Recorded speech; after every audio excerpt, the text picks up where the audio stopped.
ஆண்டவருக்கு கடன் கொடுப்போம். Praise the Lord. ஏழைக்கு இறங்கி உதவி செய்கிறவர் ஆண்டவருக்கு கடன் கொடுக்கிறார். அவர் கொடுத்ததை ஆண்டவரே திருப்பி தந்துவிடுவார். நீதிமொழிகள் 19:17.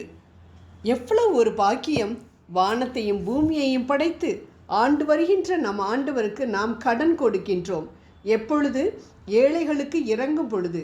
அவர் நாம் கொடுத்ததை அப்படியேவா திரும்பி கொடுக்க போகின்றார்? நிச்சயம் நம்மை அபரிமிதமாக அவர் ஆசீர்வதிப்பார் என்பதில் சந்தேகமே இல்லை. ஏனென்றால் அவர் இரக்கமுள்ளவர். அதை உறுதிப்படுத்தும்படியாக மத்தேயு 25:40 மிகச் சிறியோராகி என் சகோதரர் சகோதரிகளுள் ஒருவருக்கு நீங்கள் செய்ததையெல்லாம் எனக்கே செய்தீர்கள் என உறுதியாக உங்களுக்கு சொல்கிறேன் என இயேசு கூறுவதை பார்க்கின்றோம். நம்மால் முடிந்த அளவிற்கு இல்லாதவர்களுக்கு உதவி செய்வோம்.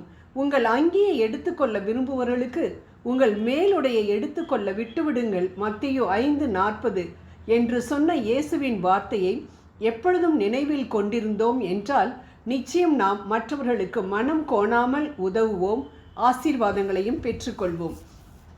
வழியிலே அனாதையாய் கிடந்த ஒரு மனிதனை பார்த்து மனதுருகினான் ஒரு செல்வந்தன்.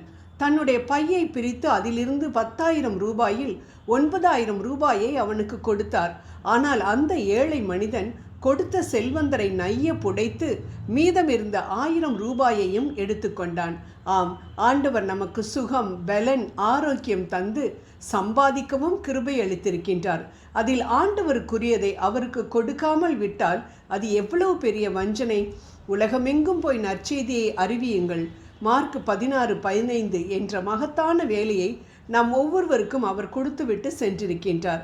ஆகவே இந்த வேலைக்கான, அதாவது ஆண்டவரின் வேலைக்காக நாம் பணத்தை செலவிடும் பொழுது நிச்சயம் நம் ஆண்டவர் மல்கியா 3:10 சொன்னபடி வானத்தின் பல கனிகளையும் திறந்து இடம் கொள்ளாமல் போகுமட்டும் நம்மை ஆசீர்வதிப்பார் என்பதில் சந்தேகம் இல்லை.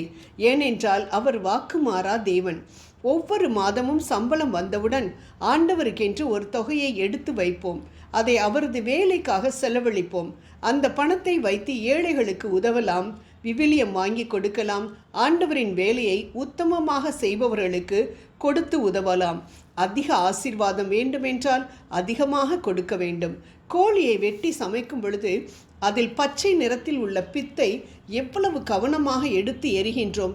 ஏனென்றால் அதை எடுக்காவிட்டால் அது முழு கோழிக்கறியையும் நாசமாக்கிவிடும்.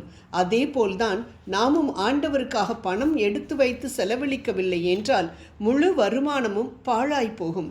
ஆகவே ஆண்டவருக்கு கொடுப்பதில் அசட்டையாயிராமல் அதிகமாய் செலவழிப்போம், ஆசீர்வாதம் பெறுவோம்.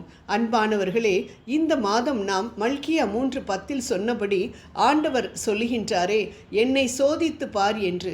அதுபோல நாம் ஆரம்பிக்கலாமே. இந்த மாதம் சம்பளம் வந்தவுடன் ஆண்டவருக்காக நான் இந்த காரியத்தை செய்வேன், இந்த பணத்திலிருந்து நான் அதை செய்வேன் என்று சொல்லி எவ்வாறு ஆண்டவர் பரிசுத்த ஆவியானவர் மூலமாக நமக்கு ஏவுகின்றாரோ அந்த பணத்தை எடுத்து தனியாக ஒரு கவரில் நாம் வைத்தோம் என்றால் நிச்சயம் அந்த கவரிலிருந்து நாம் அவர்களுக்கு, யாராவது ஏழைகளுக்கு உதவி செய்ய நம்மால் முடியும். அப்படி உதவி செய்யும் பொழுது ஆண்டவர் அதை பார்த்து நம்மை இன்னும் அதிகமாக நாம் மற்ற தேவைகளுக்காக வைத்திருக்கக்கூடிய அந்த பணத்தை பெருக பண்ணுவார் என்பதில் சந்தேகமே இல்லை. இதை நாம் செய்து பார்ப்போம். நிச்சயம் ஆண்டவர் ஆசீர்வாதத்தின் தகப்பனாக இருக்கின்றபடியினால் பிள்ளைகளாகிய நமக்கு அதிகமாக கொடுக்க வல்லவராக இருக்கின்றார். நாம் அவருடைய பிள்ளைகளுக்கு, மற்ற பிள்ளைகளுக்கு நாம் கொடுக்கும் பொழுது ஜெபம் செய்வோம். ஏழைகளின் நம்பிக்கையே, உம்மை புகழ்கின்றோம், வாழ்த்துகின்றோம். எங்களுக்கு இருக்கும் அனைத்து பொருட்களும் செல்வங்களும் நீர் எங்களுக்கு தயவாய் கொடுத்தது என்பதை உணர்ந்து நாங்கள் எங்களை சுற்றியிருக்கும் வறுமையில் உள்ளோருக்கு பகிர்ந்து கொடுத்து உம்மை சந்தோஷப்படுத்தக்கூடிய மனதை எங்களுக்கு தருமாறு உம்மை மன்றாடுகின்றோம். ஆமேன்.